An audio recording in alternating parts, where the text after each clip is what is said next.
أعوذ بالله من الشيطان الرجيم. بسم الله الرحمن الرحيم. وكأي من آية في السماوات والأرض يمرون عليها وهم عنها معرضون. فرمایا زمین اور آسمان میں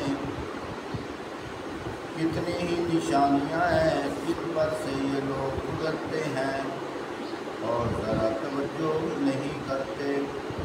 وما يؤمن أكثرهم بالله إلا وهم مشركون.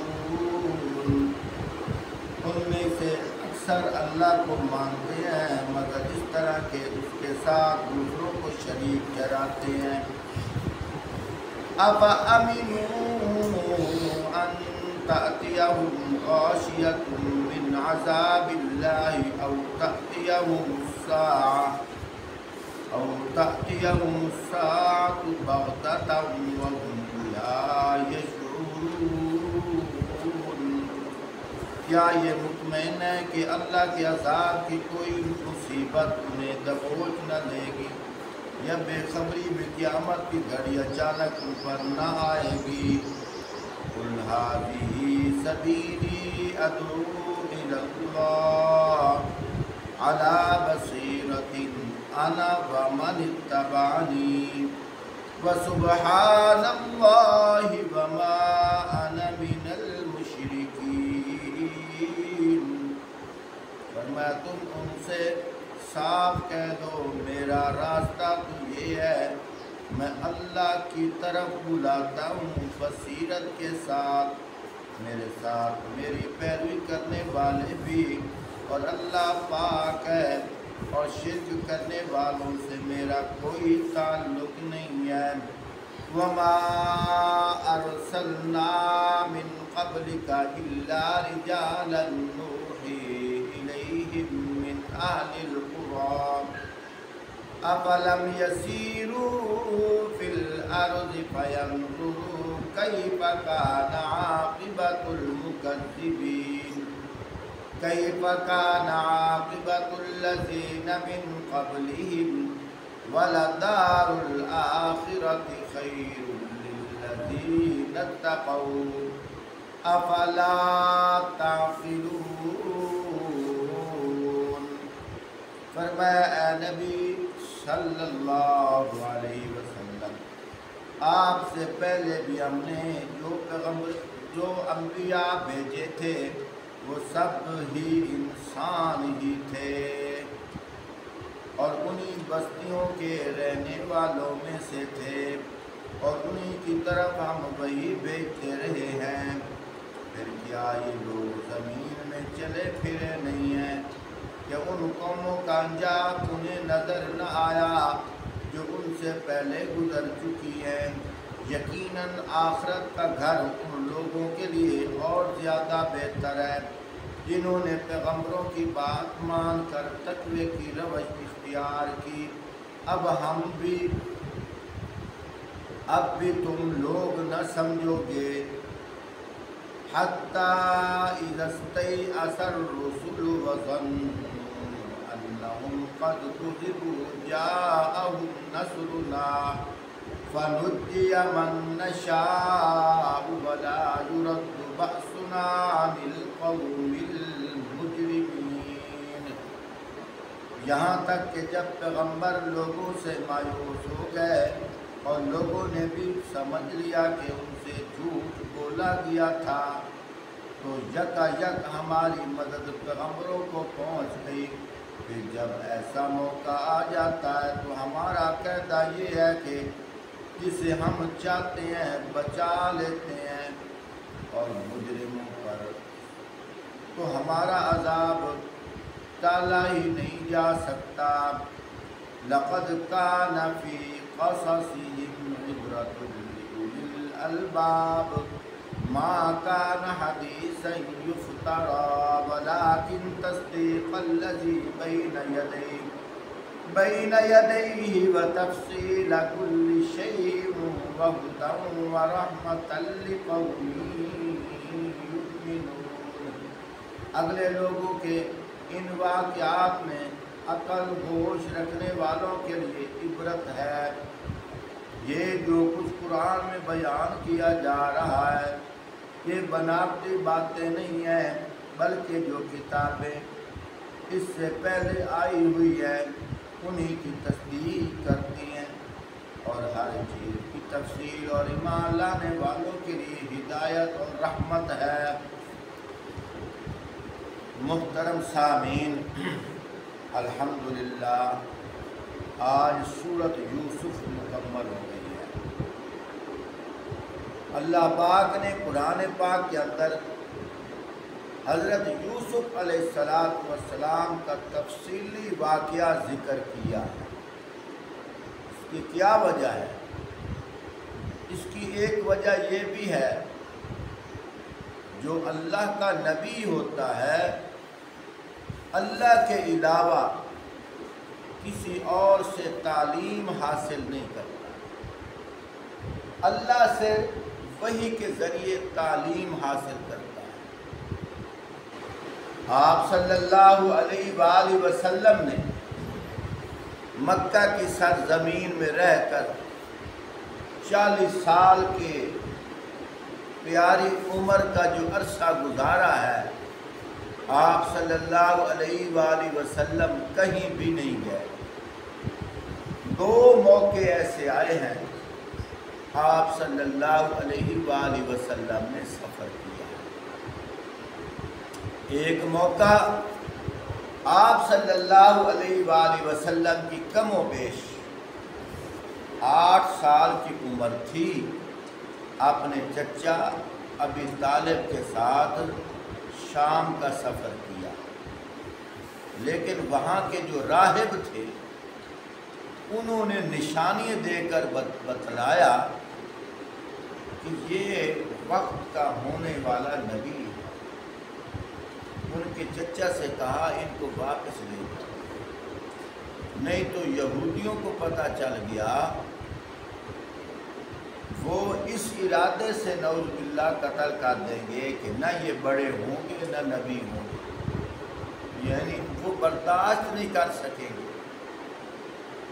اور ایک آپ صلی اللہ علیہ وآلہ وسلم کی جب عمر مبارک 40 سال ہوئی، جناب خدیجہ الکبریٰ جو شادی کے بعد صحابیہ بنی ہیں رضی اللہ تعالی عنہ، وہ مکہ میں رہتی تھی، ان کا مال تجارت لے کر شام کا سفر کیا۔ یہ بات کرنے کا مقصد یہ ہے، مکہ والوں کو سارا پتہ تھا کہ یہاں تو کسی سے انہوں نے علم حاصل نہیں کیا، اور اس شہر سے باہر گئے بھی نہیں، صرف 2 سفر کیے ہیں وہ اپنے چچا کے ساتھ۔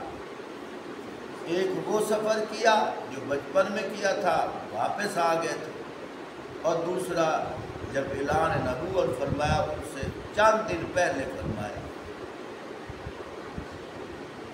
اور آپ صلی اللہ علیہ وآلہ وسلم کے لیے بطور دلیل کے یہ تفصیلی واقعہ وحی کے ذریعے بیان کیا گیا۔ کس لیے؟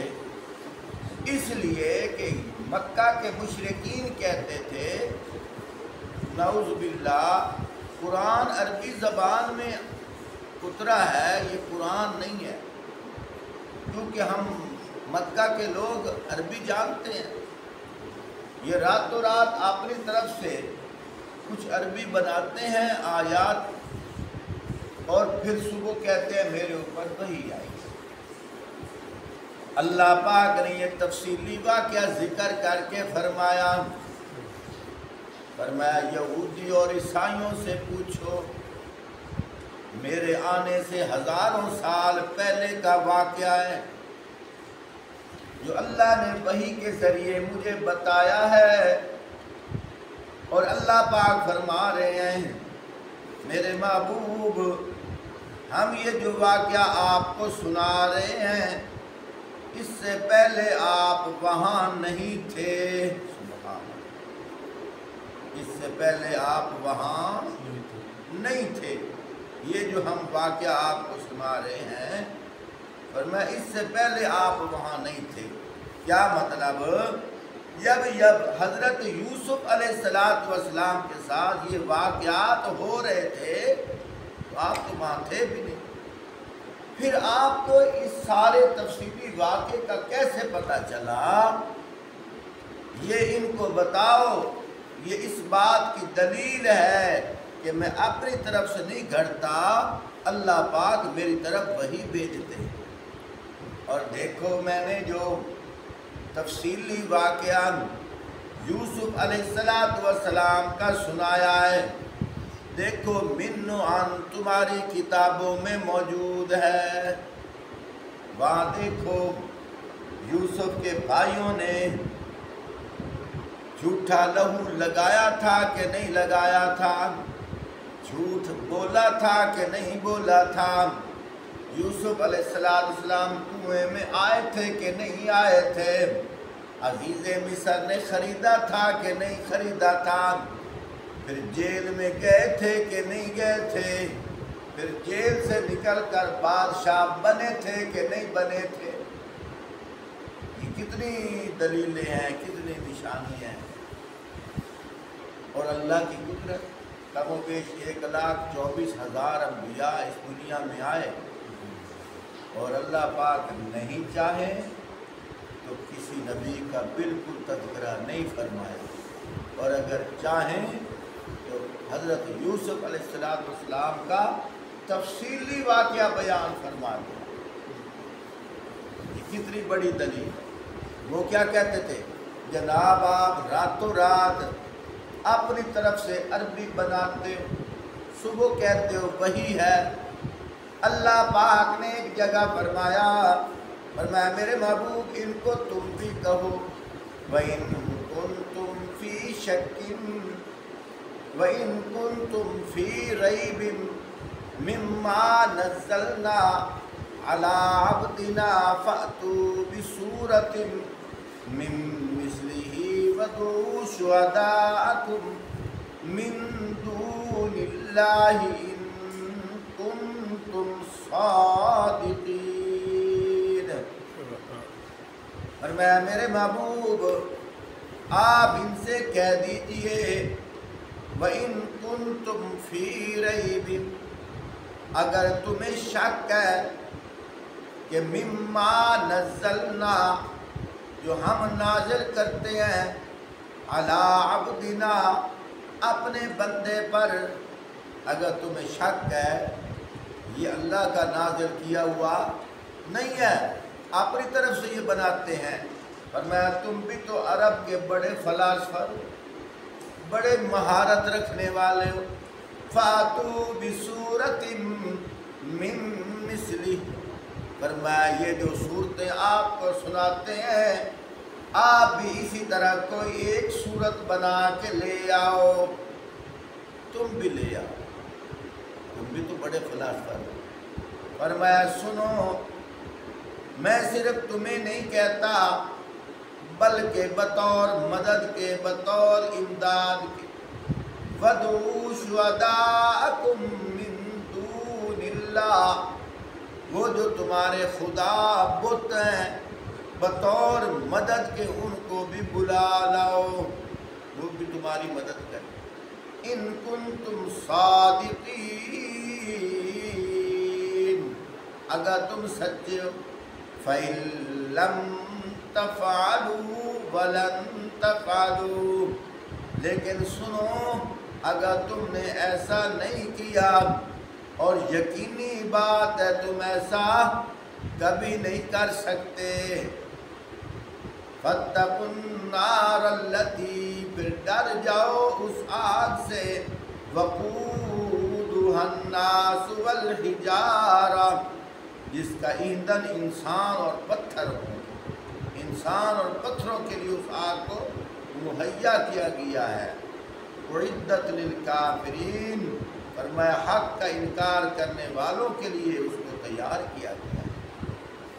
میرے محترم ساتھیو، یہ جو تفصیلی واقعہ بیان کیا گیا ہے یہ اللہ پاک بطور دلیل کے بیان فرما رہے ہیں، فرمایا میرے محبوب ان کو کہو یہ تفصیلی واقعہ اس پہ غور کرو۔ اور اللہ کی شان، اللہ کے جتنے نبی آئے وہ شہروں کی آبادی میں سے آئے، دیہاتوں کی آبادی سے نہیں آئے۔ آپ صلی اللہ علیہ وآلہ وسلم کے علاقے کے ارد گرد دیہات گاؤں بھی تھے، لیکن آپ مکہ کے شہر سے نبی آئے۔ کیا وجہ ہے کہ شہر والے لوگ کچھ پڑھے لکھے ہوتے ہیں، دانشور ہوتے ہیں، سمجھدار ہوتے ہیں۔ دیہاتی لوگ میرے اوپر دیہاتی لوگ سن کر ناراض بھی نہ ہو جائیں، قرآن کی تفسیر کے اندر ہے دیہاتی لوگ ضدی ہوتے ہیں۔ دیہاتی لوگ صرف ضدی نہیں ہوتے، جہالت کی وجہ سے ان کا علم حاصل کرنے کی طرف رجحان بھی نہیں ہوتا۔ جن کی بڑی پہچان آج کے زمانے کے اندر بھی ہے، آج بھی جو دیہاتی لوگ مشرک ہیں نا، وہ کہتے ہیں کہ ہم ذبح تو ہو جائیں گے، اپنے پیو دادے کا دین نہیں چھوڑیں گے، لیکن ان کی جو نسل ہے ان کو شہر میں آمد و رفت اس کے ماحول کا اثر پڑا ہوتا ہے، جس کی وجہ سے اس کی نوجوان نسل جلدی شعور میں آ جاتی ہے۔ جو دیہاتی لوگ ہیں وہ ضد میں آئے پڑے، وہ کہتے ہیں بس پیو دادے کا جڑا دین ہے اینوں نہیں چھوڑ۔ اس وقت بھی لوگ کہتے ہیں پیو دادے والا دین اسی نہیں چھوڑ۔ آج بھی یہ دیہاتی لوگ شہر والے بھی کہتے ہیں، میں نہیں کہتا وہ نہیں کہتے، لیکن وہ کم ہیں، اور وہ بھی وہی کہتے ہیں جو دیہات سے آئے ہوئے ہیں، جو دیہات سے آئے ہوئے شہر میں آباد ہوئے ہیں، بوڑھے لوگ۔ لیکن جو نوجوان نسل ہے الحمدللہ وہ تھوڑا سا قرآن کے قریب آتے ہیں، ان کو اگر سمجھنے کی کوشش کریں وہ جلدی سیدھے راستے پہ آ جاتے ہیں۔ اللہ ہمیں سمجھنے کی توفیق دے۔